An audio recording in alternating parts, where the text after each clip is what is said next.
البنت دي بيجيلها فرصة لبدء حياتها من جديد، مش بالرجوع بالزمن ولكن بفقدان الذاكرة. فيا ترى هتعمل ايه؟ بيبدأ الفيلم بالزوجين ليو وبيج وهم خارجين من مطعمهم المفضل في يوم مليان تلج، وبيبان قد ايه الاتنين دول بيحبوا بعض وبيفكروا كمان يجيبوا بيبي. وليو بيوقف العربية في إشارة كده، لكن للأسف بتيجي عربية من وراهم وبتخبطهم بسبب سوء الأحوال الجوية، وبتبقى الحادثة صعبة جدا. وفي المستشفى بيسعف الأطباء ليو وبيج، وفي اللحظات دي بنرجع فلاش باك وبنشوف ليو وبيج لما شافوا بعض صدفة لأول مرة، وبعدها في الباركنج اتقابلوا واتكلموا سوا، وليو عزمها على مشروب وعرف إنها بتدرس في معهد الفنون وبتدرس فن النحت، وهي عرفت إنه بيحب المزيكا. ومن اليوم ده وهم مع بعض، وليو بيحاول يسعد بيج بكل الطرق. وبنرجع للحاضر وبيكون ليو فاق، لكن بيج في غيبوبة، والدكتورة بتطمنه إنها هتبقى كويسة. وبيفتكر ليو لما تقدم لبيج ولما عملوا فرحهم في معهد الفنون اللي هي بتدرس فيه، وكانوا كاتبين عقود الزواج بتاعتهم على منيو أول مطعم اتقابلوا فيه. وبعدها بقى الأمن قفشهم وطلعوا يجروا، لكن كانوا سعداء جدا. وبعد جوازهم لما كان بيجي لها إحباط إنها يعني مش عارفة تنحت كويس، كان بيقعد ليو يشكر في المنحوتة بتاعتها، وكان واضح إنه مش فاهم حاجة لأنه كان بيشكر في بواقي الطين أساسا، بس يعني هي حبت لطفه ودعمه ده. وبنرجع للحاضر وبيج بتفوق من الغيبوبة أخيرا، وبتبقى حاسة بشوية صداع، وبعدها بتنادي ليو بالدكتور. فبيقول لها هو أنت مش عارفة أنا مين؟ بتقول له أنت الدكتور بتاعي. فبيقول لها أنا جوزك. وليو بيبقى طبعا مصدوم وقلقان ومش مصدق إنها مش فاكراه. واليوم اللي بعده بتسأل بيج ليو عن حياتهم قبل كده كانت عاملة إزاي، فبيقول لها إنها فنانة وبتحب النحت. وبيج بتتفاجئ لأن حسب ذكرياتها فهي كانت بتدرس حقوق. وهنا بيعرف ليو إن بيج نسيت آخر 5 سنين في حياتها واللي فيهم كل حاجة تخصه هو. وبعدها بيروح ليو يجيب لها حاجات من البيت، ولما بيرجع مش بيلاقيها فبيتخض عليها، والموظفة بتقول له إنها بس اتنقلت لغرفة VIP. ولما بيطلع الغرفة دي بيلاقي أهلها الأغنياء جدا هم اللي نقلوها للغرفة دي، وبيلوموه إنه ما بلغهمش بحالة بنتهم. بيبقى واضح إن دي أول مرة أصلا ليو يقابل فيها أهل مراته، وبيج بتستغرب. وبيبقى موعد خروجها من المستشفى قرب وأهلها بيبقوا عايزين ياخدوها معاهم، لكن ليو بيرفض وبيقول لهم دي مراتي والمفروض إنها تعيش نفس نمط حياتها قبل الحادثة عشان تستعيد ذكرياتها. وبعدها بتقعد بيج مع ليو وبتتفاجئ منه إنه عمره ما قابل أهلها، لأنها أصلا قطع علاقتها بيهم من قبل ما يتقابلوا، لأنها سابت كلية الحقوق ودي يعني كلية مرموقة هناك، واختارت إنها تدرس الفن وسابت مدينة أهلها واتنقلت للمدينة دي. وبيحاول يقنعها إنها ترجع معاه، فبتقول له أنا مش فاكراك، معرفش إذا كنت سعيدة معاك ولا لأ، معرفش اتجوزنا عن حب ولا أنت مثلا كنت بتستغلني. بعدها بتجهز بيج عشان تمشي مع أهلها، لكن ليو بيجي في الوقت المناسب وبيسمعها فويس نوت بصوتها، وهي بتقول له تعالى بسرعة يا حبيبي أنت وحشني لدرجة إن كل المنحوتات بقت شبهك. وبيج بتحس إن صوتها كان سعيد، وبتقرر فعلا إنها تروح مع ليو وتكتشف شكل حياتها كان عامل إزاي. وبتقول لأهلها ما تقلقوش عليا، وفي أي وقت هحتاج إن أرجع لكم هرجع. وفي البيت أول ما بتدخل بيكون أصدقائهم عاملين ليها مفاجأة بالاتفاق مع ليو. بيبقى طبعا صوت المزيكا عالي وفي وشوش كتير بتحضنها وهي مش عارفاهم، فبتتوتر وليو بيضطر إنه يمشيهم وبيعتذر لها. وفي الصبح بتلاقي كل الهدوم مش ذوقها فبتلبس أي حاجة وخلاص، وليو بيبقى محضر لها الفطار وبيفضل بقى يقول لها كانت هي بتعمل إيه في يومها، يعني روتين يومها كان بيمشي إزاي. وبيسيب لها بعد كده تليفون عشان لو احتاجت أي حاجة ترن عليه، لأنه مضطر إنه يروح الشغل.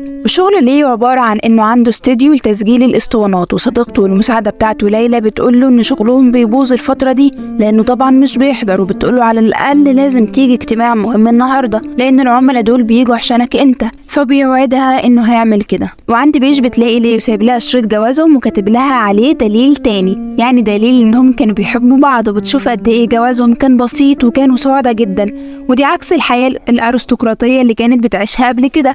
وبتخرج بعد كده لكن للأسف بتتوه، وبتبقى نسيت تاخد التليفون بتاعها. وليو بيرجع البيت قبل الميتنج عشان يطمن عليها، لكنه بيكتشف اللي حصل فبيلغي كل حاجة وبيطلع يدور عليها.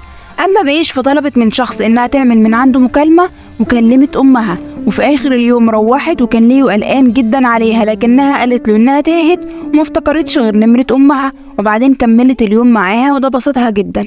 وبتعرفوا كمان إنهم معزومين عند أهلها بكرة، ولما بتحس إنه مش مبسوط بتقول له عادي لو مش عايز تروح، لكنه بيصر إنه يروح معاها. ولما بيروحوا بيج بتبقى مبسوطة قوي، وبتكتشف إن أختها اتخطبت وفي حاجات كتير قوي فاتتها. أما ليو فبيبقى حاسس إنهم عايزين يسرقوا منه حبه، وبيبقى مش مرتاح طول العشاء. وما بيسألوا بيسألوه عن أهله بيقول لهم إن أهله متوفيين، لكن بيج هي عيلته الوحيدة، والكلام ده طبعا بيوترها.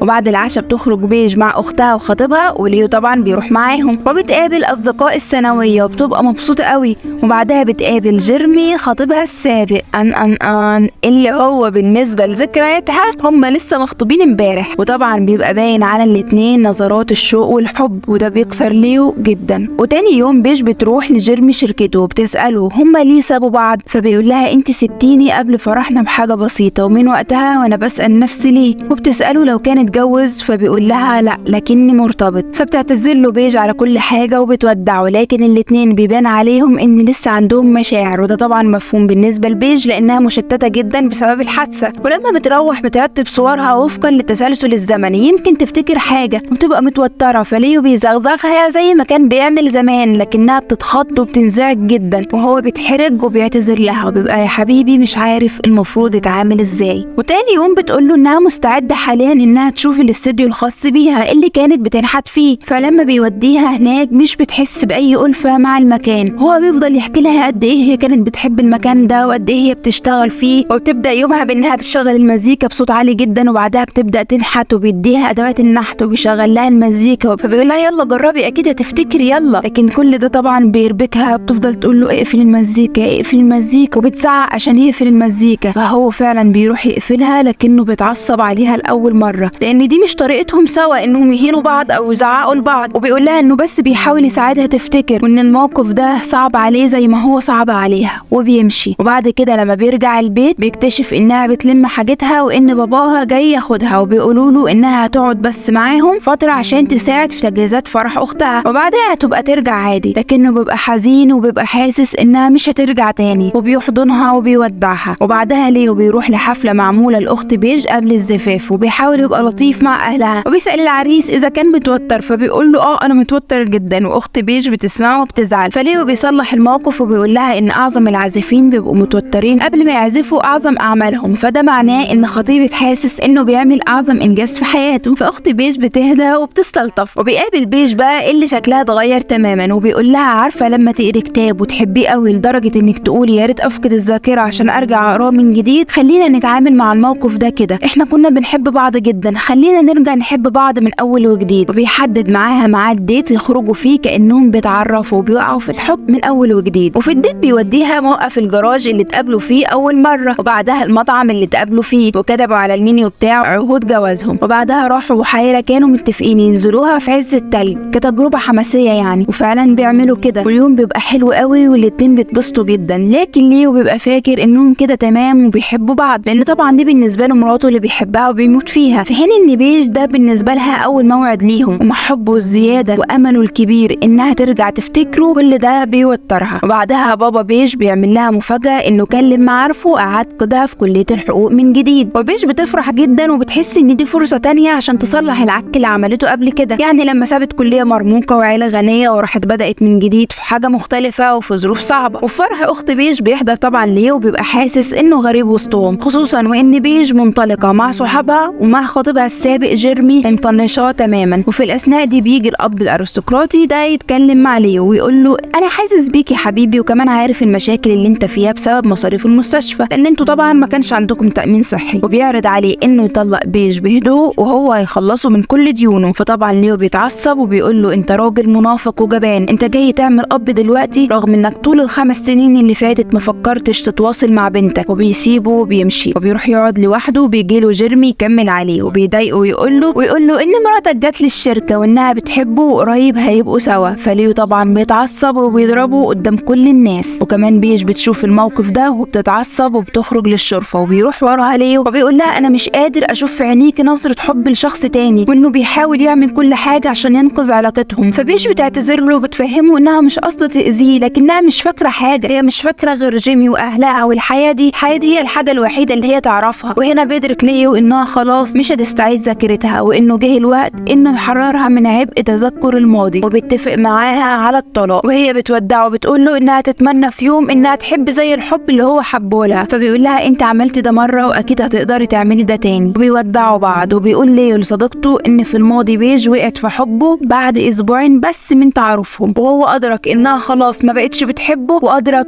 انه خسر.